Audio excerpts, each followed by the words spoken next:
Friends, welcome to curly channel. எல்லோரும் எப்படி இருக்கீங்க? எல்லோரும் நல்லா இருக்கீங்கன்னு நினைக்கிறேன்.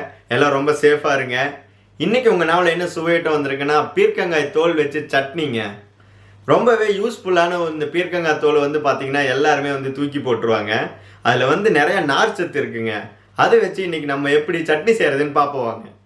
வீடியோக்குள்ளே போகிறதுக்கு முன்னாடி இன்னமும் நம்ம சேனலை சப்ஸ்கிரைப் பண்ணலைன்னா மறக்காமல் இந்த ரெட் கலர் சப்ஸ்கிரைப் பட்டன் அமைத்து சப்ஸ்கிரைப் பண்ணிடுங்க.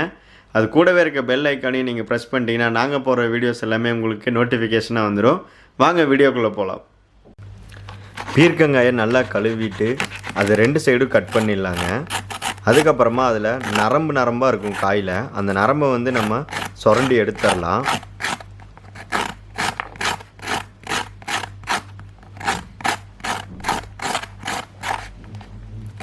நம்ம சாப்பிடும்போது பார்த்திங்கன்னா இந்த மாதிரி நார் வரும், அது டிஸ்டர்பன்ஸாக இருக்கும். அதுக்காக தான் இந்த நரம்பை கட் பண்ணி எடுக்கிறது. இந்த காயில் நம்ம ஃபுல்லாக சுரண்டியாச்சு. அதுக்கப்புறமா பார்த்திங்கன்னா அந்த தோலை மட்டும் மெதுவாக அப்படியே மேலாப்பில் கட் பண்ணி எடுத்துக்கலாம். கட் பண்ணி எடுத்த அந்த தோலை நம்ம சின்ன சின்னதாக பொடி பொடியாக கட் பண்ணி வச்சுக்கலாம். அப்போ பார்த்திங்கன்னா குக் பண்ணுறதுக்கு ரொம்ப ஈஸியாக இருக்கும். இன்றைக்கி பார்த்திங்கன்னா நான் ஒரு 1/2 கிலோ காய் வாங்கி அதோட தோலை கட் பண்ணி எடுத்திருக்கேன்.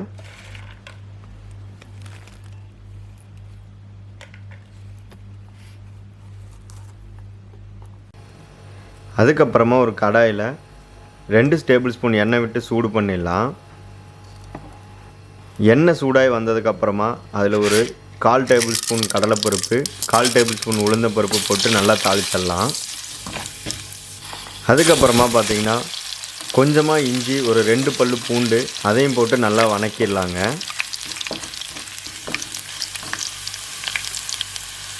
ஒரு 4-5 சின்ன வெங்காயம், ஒரு மீடியம் சைஸ் பெரிய வெங்காயம் எடுத்து நல்லா கட் பண்ணி அதையும் இதில் போட்டு நல்லா வணக்கிடலாங்க.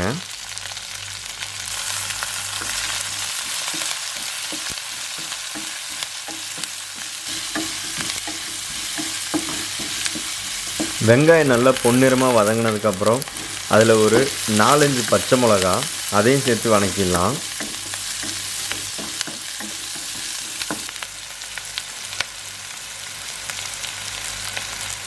அதுக்கப்புறமா இதில் ஒரு தக்காளி ஆட் பண்ணி நல்லா வணக்கி விட்டுருலாங்க.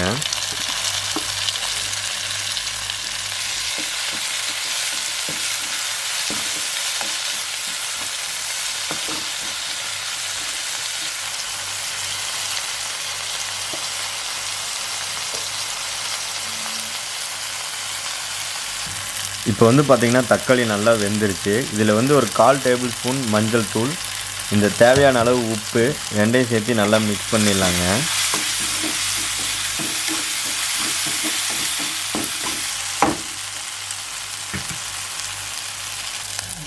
இப்போது நம்ம பொடி பொடியாக நறுக்கி வச்சுருக்க பீர்க்கங்காய் தோலை இதில் சேர்த்து நல்லா வதக்கிடலாங்க.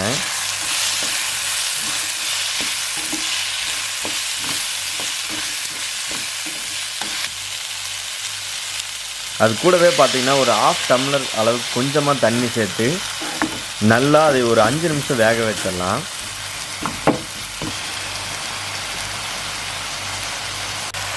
சட்னியில் கொஞ்சம் புளிப்பு சுவையை கூட்டுறதுக்காக நம்ம கொஞ்சமாக புளி சேர்த்து கொடுக்குறோம்.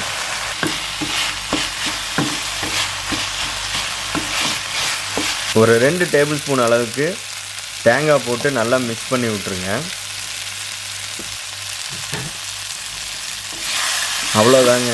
சூடு ஆறுனதுக்கப்புறமா இதை நம்ம அரைச்சிடலாம்.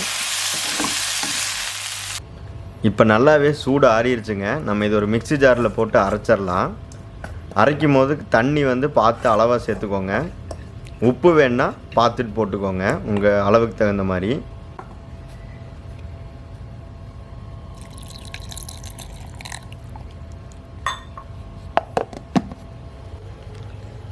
ஒரு ஆரோக்கியமான சட்னி ரொம்ப டிஃப்ரெண்ட்டாக ரெடி பண்ணியாச்சுங்க. இது நம்ம ஒரு பாத்திரத்துக்கு மாற்றிடலாம்.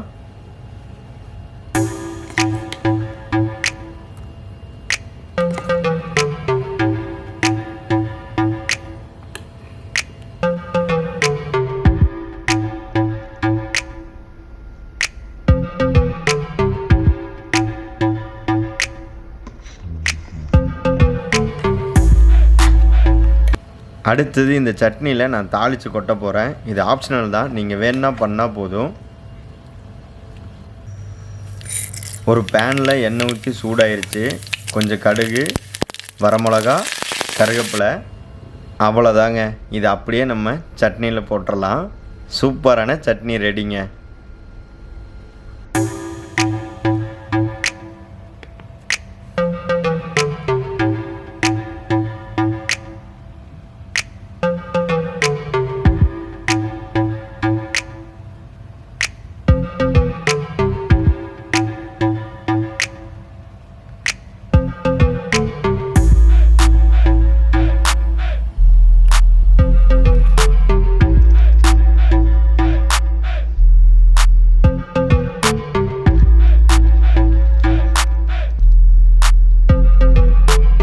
ஃப்ரெண்ட்ஸ், ரொம்பவே ஆரோக்கியமான பீர்க்கங்காய் தோல் சட்னி இப்போ ரெடியாக இருக்குங்க.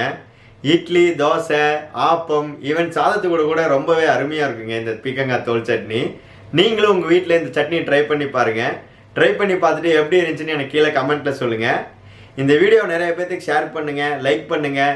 மறக்காமல் நம்ம கல்வி சேனல் சப்ஸ்கிரைப் பண்ணுங்கள். மீண்டும் ஒரு நல்ல வீடியோவில் சந்திப்போம். தேங்க்யூ.